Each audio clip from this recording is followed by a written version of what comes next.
అందరికీ నమస్కారం. పోయిన భాగంలో మనము లలితా త్రిశతిలోని 26వ నామం యొక్క అర్థాన్ని తెలుసుకున్నాము. ఈ భాగంలో మనము 27వ నామం యొక్క అర్థాన్ని తెలుసుకుందాం. అస్మద్గురు దివ్య చరణారవిందాభ్యాం నమో నమః. అశేషజనమోహినీం అరుణమాల్యభూషాంబరాం జపాకుసుమభాసురాం జపవిధౌ స్మరేదంబికాం. శివాయ గురవే నమః. శ్రీ గురు పదాంబుజములకు సభక్తికమైన ప్రణామాంజలి సమర్పణతో శ్రీ లలితా త్రిశతి నామ సంఖ్య 27. ఓం ఏకభక్తిమదర్పితాయై నమః. ఓం ఏకభక్తిమదర్పిత. ఇది 8 అక్షరముల నామము. ఈ నామంతో మనము అమ్మవారికి సభక్తికముగా నమస్కరించుచున్నప్పుడు ఓం ఏకభక్తిమదర్పితాయై నమః అని పలుకవలెను. జీవబ్రహ్మల యొక్క అభేద స్వరూపమునందు భజనీయత్వ బుద్ధి తత్సంబంధమైన జిజ్ఞాస కలవారి చేత అర్చింపబడుచున్నది, పూజింపబడునది.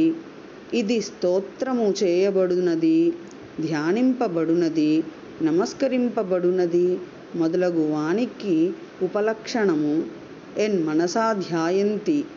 మనస్సుచే ఆలోచించు విషయమును వాక్కు లోపలుకుచున్నాడు, దానినే కర్మరూపమున చేయుచున్నాడు అను శృతి వలన మానసిక వ్యాపారపూర్వకముగానే ఇతరేంద్రియ కర్మలు జరుగుచున్నవి అని తెలియచున్నది.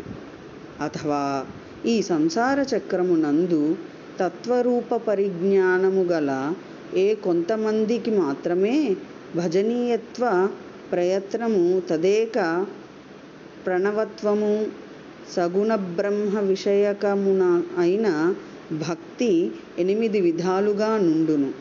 తదేక ప్రవణత్వమైన భక్తి గల వారి చేత అంతర్యాగ బహిర్యాగ మహాయాగ ప్రకారములతో అర్చింపబడునది, పూజింపబడునది గాన ఆ శ్రీ లలితా మహాత్రిపుర సుందరీ దేవి పరాభట్టారిక ఏకభక్తిమదర్పిత అను నామముచే స్థవనీయమగుచున్నదని భావము.